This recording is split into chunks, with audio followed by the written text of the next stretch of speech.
also want to tell you, as the head of the party in Alabama during the next year and the ensuing 4 years, I'm not going to swallow everything the National Democratic Party tries to ram down my throat. I'm going to stand up and cuss them out every time I feel like they ought to be cussed out, and I tell you I'm going to do that as your governor.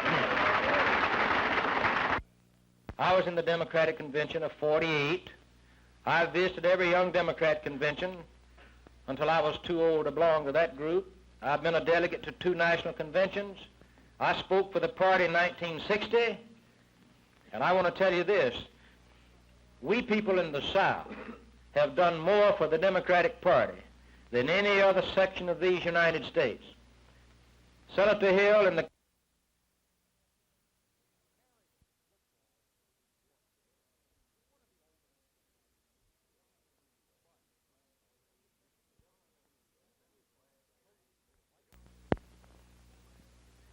Governor, have the events of the last few days in Mississippi had any effect on your own pledge to resist integration? Well, when you say effect, I suppose do you mean that I've changed my stand? Of course not. I still intend to resist integration as governor of this sovereign state. And I feel that the events that have transpired in Mississippi ought to inform that crowd in Washington that the peoples in this section don't like to have this forced upon them, and maybe they ought to cool off up there and let us live in peace a while. But no, sir, I intend to continue to resist any integration attempt here in Alabama. Well, in view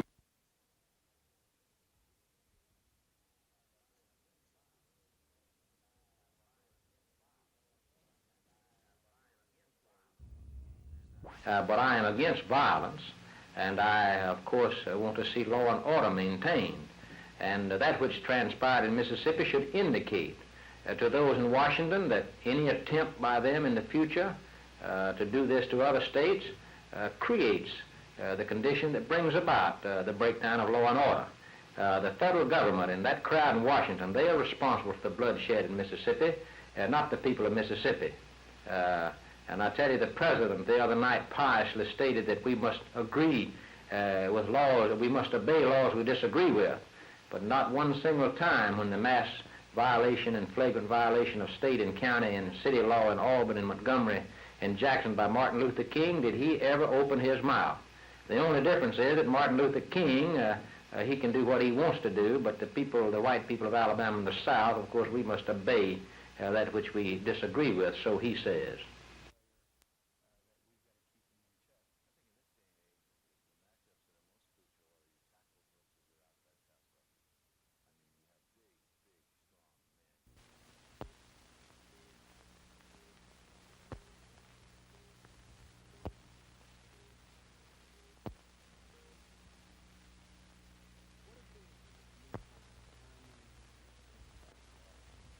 In the name of the greatest people that have ever trod this earth, I draw the line in the dust and toss the gauntlet before the feet of tyranny, and I say segregation now, segregation tomorrow, and segregation forever. Let us send this message back to Washington by our representatives who are here with us today, that from this day we are standing up, and the heel of tyranny does not fit the neck of an upright man, that we intend to take the offensive and carry our fight for freedom across this nation, wielding the balance of power we know we possess in the Southland, that we, not the insipid block voters of some sections, will determine in the next election who shall sit in the White House of these United States. We do not defy, for there is nothing to defy. Since as free men, we do not recognize any government's right to give freedom or deny freedom. No government erected by man has that right.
The situation here is well in hand, and if the outside agitators who came here and deliberately stirred up this controversy would go home, and the marshals go home, it would be best for everybody, and the situation would return to normal very quickly.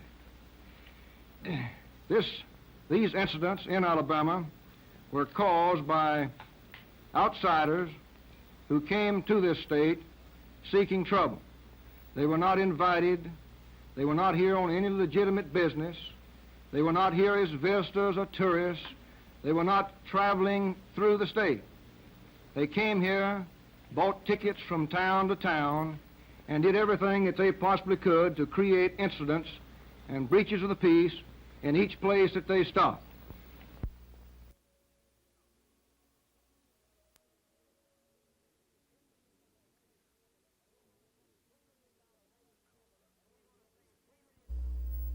And we're going to say $3 million every year. The next 4 years will be $12 million that's going to go to schools and the old people of the state. And the governor that does this is going to be a great governor, not because he's got any more sense than anybody else, but because he was honest in spending your money.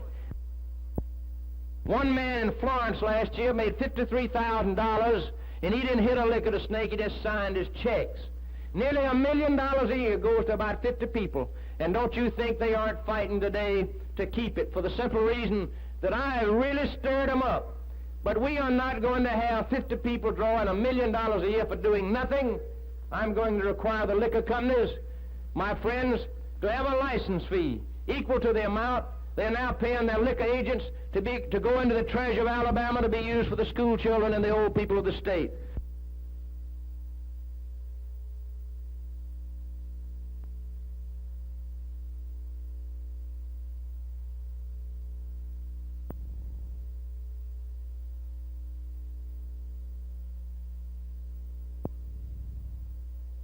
This is a wonderful state, all the way from the Tennessee line to the Gulf of Mexico. And in the next 4 years, the problems that the people of Alabama face will be the problems of all Alabamians, regardless of where they might live. Where they live in Ardmore or where they live in Flomaton. And you and I, working together, can solve and meet any problem or challenge that we have if we have honest, incorruptible government in Montgomery in the next 4 years. I believe in the ability and the integrity of the peoples of our state, and I believe that we have the leadership and the ability to meet and solve any problem in our interest. And I don't care how much the problems might sound insurmountable to you. I believe that we can draw on the courage and the devotion and dedication of those who came before us when we think about the problems that we do face. And since you people are home folks, you gave me a magnificent vote in 1958, and I'm your neighbor over in Barber County, as you know. And when I come here to Butler, I'm coming home. I am your home candidate for governor also. That's the way I feel about the people in Butler. And I wanted to give you a report and tell you that the campaign's running good every place in the state. I've been all the way, as I said, from Central High School in Lauderdale County to Biola Battery. And we have lots of support all over the state. And it's just as good in other parts of the state as it is in this great section of the state. I would like to give you that report because that's the main thing that I came here to tell you, that things are running well. In the next 4 years, the problems that we meet, I think education, industrial development, the fact that the problems that the federal courts will pose to us, but we can meet them, and we will meet them. And I want to conclude by telling you this. As I said, I didn't come here to make a political speech because I came to celebrate with home folks. And I believe in the next 4 years, if you'll elect me the governor, in the next 4 years, thank you, Mr. Joe. In the next 4 years, I will do the best I can to give you 4 years of honest government, progressive government, sober government, and government dedicated to the traditions and customs of the peoples of Alabama and of Butler County. And with God's help, I can make you a good governor. And thank you very much for being out here, and let's eat. Thank you very much.